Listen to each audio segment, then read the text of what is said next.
Good morning dear students. आज हम आपको इस वीडियो में इंग्लिश ग्रामर के अंतर्गत डायरेक्ट और इनडायरेक्ट नरेशन के बारे में बताएंगे। जैसा कि आपको मालूम है कि इंसान अपने विचारों को दो प्रकार से व्यक्त करता है, डायरेक्ट मेथड से और इनडायरेक्ट मेथड से। तो डायरेक्ट का अर्थ होता है सीधे प्रत्यक्ष रूप से अपने विचारों को दूसरों के प्रति दूसरों के सामने व्यक्त करता है। और दूसरे टाइप का स्टेटमेंट होता है इनडायरेक्ट नरेशन। कभी कभी वक्ता स्पीकर जो बोलने वाला है वह अपनी बातों को घुमा फिरा करके कहता है, अर्थात अपने शब्दों में डायरेक्ट कही गई बात को व्यक्त करता है। तो इस प्रकार के वाक्य को इनडायरेक्ट नरेशन कहते हैं। तो आइए आज हम आपको बताते हैं कि डायरेक्ट नरेशन से इनडायरेक्ट नरेशन में कैसे बदलते हैं। इसके लिए बोर्ड द्वारा जो परीक्षा ली जाती है उसमें ये ग्रामर पूछा जाता है। तो यहां हम पहले आपको डायरेक्ट और इनडायरेक्ट दोनों में कैसे स्पीकर बात करता है तो इसकी हम परिभाषा आपको बता रहे हैं। डायरेक्ट नरेशन या और इनडायरेक्ट नरेशन किसे कहते हैं? डायरेक्ट नरेशन को और इनडायरेक्ट नरेशन को डायरेक्ट और इनडायरेक्ट स्पीच भी कहा जाता है। तो डायरेक्ट नरेशन क्या है? वक्ता की कही गई बात को ज्यों का त्यों कह देना, प्रकट कर देना ही डायरेक्ट नरेशन कहलाता है। अब यहां हमने एग्जाम्पल दिया है कि Suman said I am happy. एक दूसरा भी एग्जाम्पल है, Tulsi said to Mohan I am your elder sister. ये दोनों प्रकार के सेंटेंस डायरेक्ट नरेशन में लिखे गए। अब इसी को इनडायरेक्ट नरेशन में कैसे हम चेंज करते हैं तो यहां ध्यान देंगे। सुमन सेड, तो पहले लिखेंगे सुमन सेड। अब ये सुमन सेड जो है ये रिपोर्टिंग वर्ब है। इसमें दो पार्ट हैं।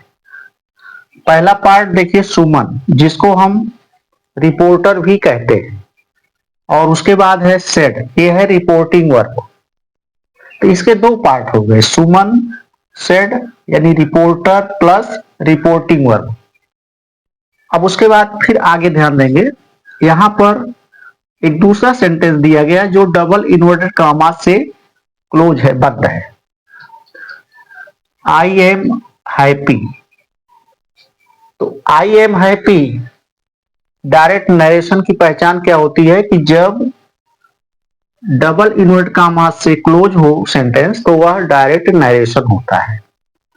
तो आइए हम इसको अब बदलते हैं इनडायरेक्ट नरेशन में। तो सबसे पहले लिखेंगे सुमन सेड। सुमन सेड, अब ये रिपोर्टिंग वर्ब है और ये रिपोर्टेड स्पीच है। आई एम हैप्पी, इसको कहते हैं रिपोर्टेड स्पीच। दोनों वाक्यों को हम जोड़ते हैं दैट से। दैट ये कंजंक्शन है जो दोनों वाक्यों को जोड़ता है। तो सुमन सेड दैट।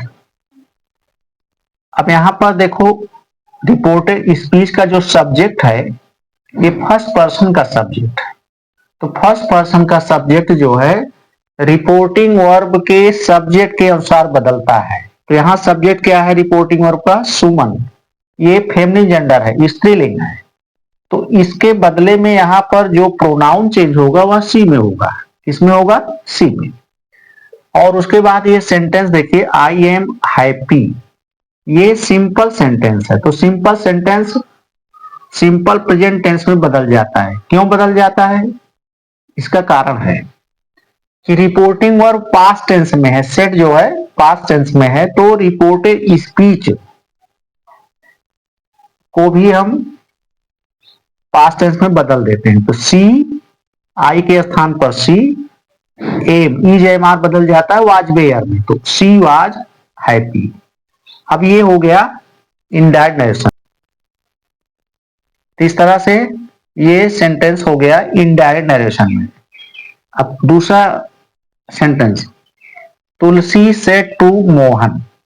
अब यहां सेड टू है, सेड टू बदल देते हैं किसमें, टोल्ड में। ये इसका नियम है, इस सेड टू को बदल दिया जाता है टोल्ड में। तो तुलसी टोल्ड मोहन, अब दोनों को जोड़ेंगे दैट से। उसके बाद फिर यहां ध्यान देंगे report speech, I am your elder sister. तो आई बदल जाता है सब्जेक्ट के अनुसार। सब्जेक्ट यहाँ क्या है रिपोर्टिंग वर्ब का, तुलसी। तो अब ये थर्ड पर्सन भी है और फेमिनिन जेंडर भी है, तो इसके अनुसार यहां पर हम लिखेंगे सी। तो she was happy, sorry, I am your elder sister. तो she was your elder sister, ये हो गया इनडायरेक्ट नरेशन। इसमें बहुत सारे नियम हैं, जैसे जैसे जिस तरह के सेंटेंस होंगे, इसमें 5 प्रकार के सेंटेंस दिए जाते हैं, जिसमें पहला सेंटेंस है असर्टिव सेंटेंस, विधि सूचक वाक्य। दूसरा है इंट्रोगेटिव सेंटेंस, प्रश्नवाचक वाक्य, जिसमें 2 प्रकार के सेंटेंस होते हैं, यस नो टाइप क्वेश्चन और डब्ल्यू टाइप क्वेश्चन। तीसरे प्रकार का सेंटेंस है इंपरेटिव सेंटेंस, आज्ञार्थक वाक्य। चौथा प्रकार है एक्सक्लेमेटरी सेंटेंस, विस्मयाद बोधक वाक्य। और पांचवा है ऑप्टेटिव सेंटेंस, इच्छार्थक वाक्य। तो ये जो 5 प्रकार के वाक्य हैं, इन्हीं 5 प्रकार के वाक्यों को डायरेक्ट से इनडायरेक्ट में चेंज किया जाता है। इस तरह की व्यवस्था पाठ्यक्रम में है, डायरेक्ट में बदलना। तो अभी हमने जैसा कि बताया कि इस पे 5 प्रकार के सेंटेंस के आधार पर डायरेक्ट को इनडायरेक्ट में बदलते हैं। तो सबसे पहला प्रकार असर्टिव सेंटेंस है, जिसे हम विधि सूचक वाक्य कहते हैं।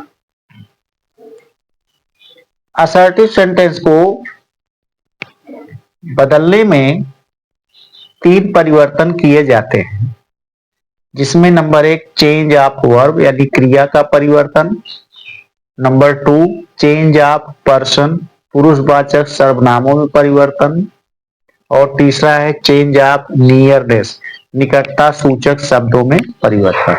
तो यहां हमें समझ लेना ये जरूरी है कि ये 3 प्रकार के जो चेंज हैं,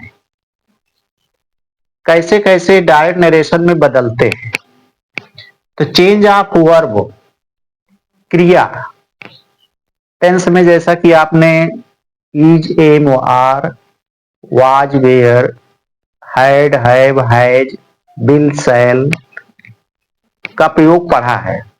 इसके अलावा और भी हेल्पिंग वर्ब होती है। तो ये सारी क्रियाएं कैसे इनडायरेक्ट नरेशन में बदलती हैं, तो इसी को कहते हैं चेंज ऑफ वर्ब, क्रिया का परिवर्तन। तो यहां पर सबसे पहले हम स्टार्ट करेंगे चेंज ऑफ वर्ब, क्रिया का परिवर्तन। यहां हमने एक एग्जांपल दिया है कि Hari says comma double inverted comma में Mohan is going to school, ये डायरेक्ट नरेशन है। अब यहां कुछ नियम की बात हम करते हैं। डायरेक्ट और इनडायरेक्ट में बहुत सारे नियम हैं, जैसे जैसे हम सेंटेंस के अनुसार इनडायरेक्ट नरेशन बनाते हैं, उसके नियम भी अलग अलग होते हैं। तो असर्टिव सेंटेंस में जब रिपोर्टिंग वर्ब प्रेजेंट टेंस या फ्यूचर टेंस में हो तो रिपोर्टेड स्पीच का टेंस नहीं बदलता है। तो पहला रूल है। दूसरा रूल्स, रिपोर्टिंग वर्ब में से, सेज, विल से टू, शैल से टू हो तो यह क्रमशः टेल, टेल्स, विल टेल और शैल टेल में बदल देते हैं।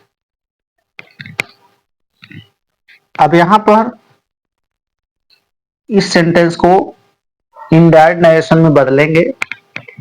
तो सबसे पहले लिखेंगे ये जो डबल इन्वर्ट कामाज के बाहर पार्ट है, ये है रिपोर्टिंग वर्ब। तो पहले हम लिखेंगे रिपोर्टिंग वर्ब हरी सेज। अब ये कॉमा है, इनडायरेक्ट बनाते समय कॉमा को हटा देते हैं। उसके बाद दोनों सेंटेंस रिपोर्टिंग वर्ब और रिपोर्टेड स्पीच को दैट से जोड़ते हैं। तो यहां हमने लिख दिया दैट। अब उसके बाद ये डबल इन्वर्ट कॉमाज है, इसको हटा देंगे। अब यहां ध्यान देंगे रिपोर्टेड स्पीच का जो सब्जेक्ट है Mohan is going to school, तो ये मोहन जो है थर्ड पर्सन का सब्जेक्ट है। तो थर्ड पर्सन चेंज नहीं होता है और ना थर्ड पर्सन के साथ साथ नाउन भी बदलता है। तो यहां लिखेंगे Mohan is going to school, full stop. अब यहां फिर लिखेंगे ये इनडायरेक्ट नरेशन हो गया। असर्टिव सेंटेंस में जब वाक्य दिए गए हों तो डायरेक्ट से इनडायरेक्ट बनाते समय हमें रिपोर्टेड स्पीच के सेंटेंस को देखना चाहिए। तब हमें पता चल जाता है कि यह सेंटेंस असर्टिव सेंटेंस है। यहां हमने वर्ब के अनुसार कैसे इनडायरेक्ट नरेशन बनाया जाता है, यानी वर्ब कैसे चेंज हो जाती है, यहां पर कुछ हमने एग्जाम्पल दिया है। जैसे Hari says to Gopal Mohan slept in the room. अब ये डायरेक्ट स्पीच है, डायरेक्ट नरेशन है, क्योंकि इसकी एक सिंपल पहचान है कि ये डबल इन्वर्ट कॉमा से क्लोज रहता है, बंद रहता है। तो अब इसका हम इनडायरेक्ट बनाएंगे तो लिखेंगे हरी, यहां सेज टू है। नियम है इसका कि जब रिपोर्टिंग वर्ब में सेज टू, से टू, शैल टू, शैल से टू या विल से टू हो तो वह टेल, टेल्स और शैल टेल और विल टेल में क्रमशः बदल दिए जाते हैं। तो सेज टू को बदलेंगे टेल्स में। किसमें? टेल्स में। टेल्स गोपाल। अभी कॉमा हटाकर दैट का प्रयोग करेंगे। डबल इन्वर्ट कॉमाज को भी हटा देंगे। आगे लिखेंगे मोहन स्लेप्ट। अब इसका टेंस नहीं बदलेगा। क्यों नहीं बदलेगा? कारण यहां पर जो रिपोर्टिंग वर्ब में वर्ब है ये प्रेजेंट टेंस में है, ये पहचानना आवश्यक है। जब इसकी पहचान हम कर लेते हैं कि यह प्रेजेंट टेंस में है या फ्यूचर टेंस में है, तो रिपोर्टेड स्पीच का टेंस नहीं बदलता है, वह ज्यों का त्यों लिख दिया जाता है। तो Mohan slept in the room, ये हो गया इनडायरेक्ट नरेशन। अब देखें दूसरा sentence, the teacher will say. अब यहां लिखेंगे द टीचर विल से बदलेगा विल टेल में।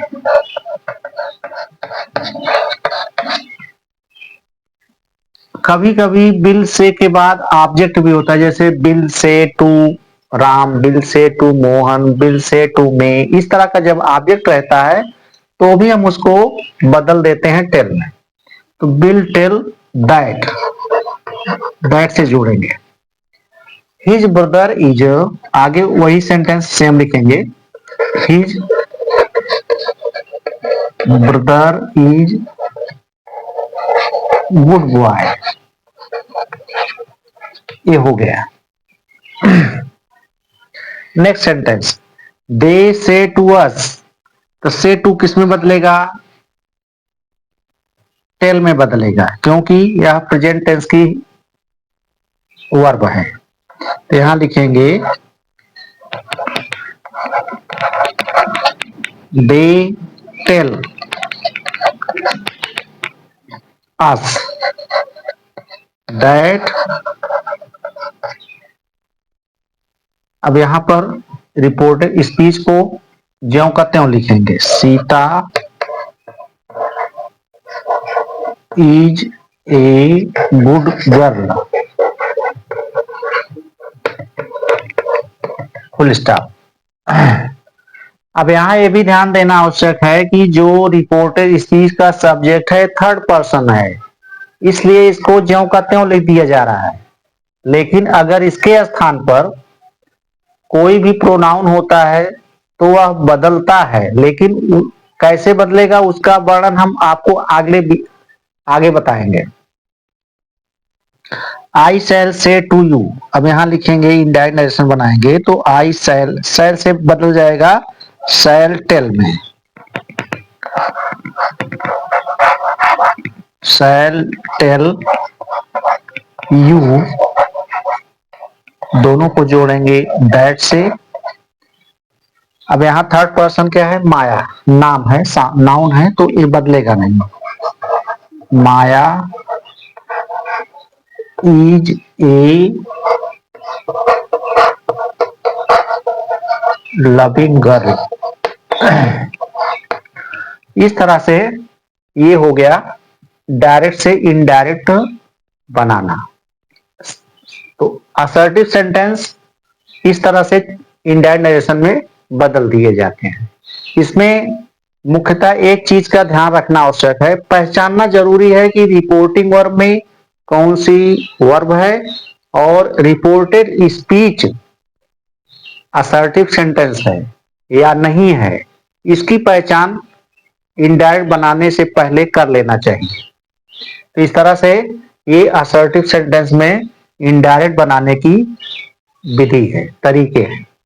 अब इसके बाद आगे हम आपको कैसे बताएंगे कि टेंस का परिवर्तन, जो आपने टेंस पढ़ा है, प्रेजेंट टेंस के, पास्ट टेंस के, फ्यूचर टेंस के जितने प्रकार हैं, उनको कैसे इनडायरेक्ट नरेशन में हम चेंज करते हैं, तो उसके कुछ नियम भी हैं।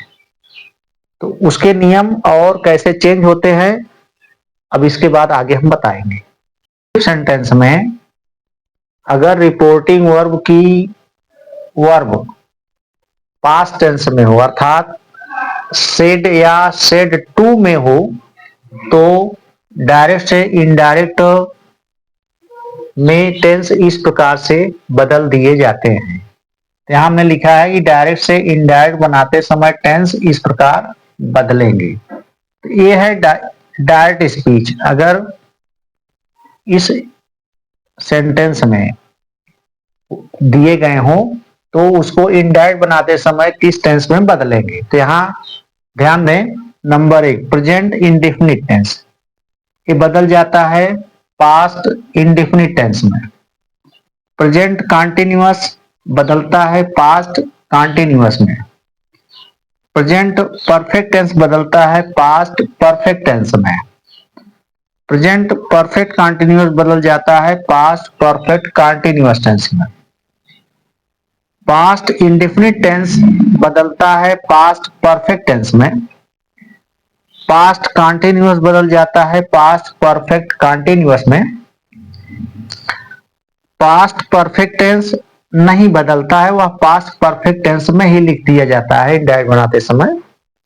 और फिर पास्ट परफेक्ट कंटीन्यूअस, ये भी नहीं बदलता है, ये भी रिपोर्टेड स्पीच में जब इनडायरेक्ट बनाते हैं तो पास्ट परफेक्ट कंटीन्यूअस में रहता है। इसके आगे अब और भी कुछ ऐसी हेल्पिंग वर्ब है भी जो पास्ट टेंस में बदलती हैं। तो इनडायरेक्ट नरेशन में टेंस तो बदलते ही हैं, साथ साथ कुछ हेल्पिंग वर्ब भी ऐसी हैं जो इंडायरेक्ट बनाते समय बदल जाती हैं। शैल विल, तो शैल बदल जाता है शुड में और विल बदल जाता है वुड में। मे माइट, में बदलता है माइट में और कैन बदलता है कुड में। शुड वुड, ये दोनों नहीं बदलते, अपनी स्थिति में ही रहते हैं, जैसा प्रयोग है उसका वैसा ही कर दिया जाता है। आठ टू, ये भी नहीं बदलता, आठ टू में ही लिखा जाता है इंडायरेक्ट नरेशन में। यूज टू, ये भी वैसे ही लिख दिया जाता है, जो कहते हो लिख दिया जाता है। मस्ट, और ये मस्ट भी नहीं बदलता है। इस तरह से ये जो हेल्पिंग वर्ब है इंडायरेक्ट बनाते समय इस रूप में बदलते हैं और नहीं भी बदलते हैं। तो जो नहीं बदलते हैं वो हैं should would, ought to, used to और मस्ट। ये इंडायरेक्ट बनाते समय नहीं बदलते हैं। अब इसमें एक चीज और ध्यान देना आवश्यक है कि असर्टिव सेंटेंस में अगर रिपोर्टिंग वर्ब पास्ट टेंस में हो किंतु रिपोर्टेड स्पीच में जो कही गई बात हो वह यूनिवर्सल ट्रुथ हो, जिसे हम कहते हैं सदा सत्य रहने वाली बात। जैसे 2 and 2 make 4, gold is yellow, the earth moves round the sun। तो ये यूनिवर्सल ट्रुथ है, सदा सत्य रहने वाली बात है, सनातन काल से लेकर अब तक सत्य है और आगे आने वाले समय में भी सत्य रहेंगे, इसलिए इसको कहते हैं यूनिवर्सल ट्रुथ। इसके साथ कोई कहावतें हो या इच्छार्थक वाक्य हो तो ये सब चीजें इंडायरेक्ट बनाते समय चेंज नहीं होती है। तो इसका हम विस्तार पूर्वक कैसे इंडायरेक्ट में चेंज करते हैं आगे हम बताएंगे।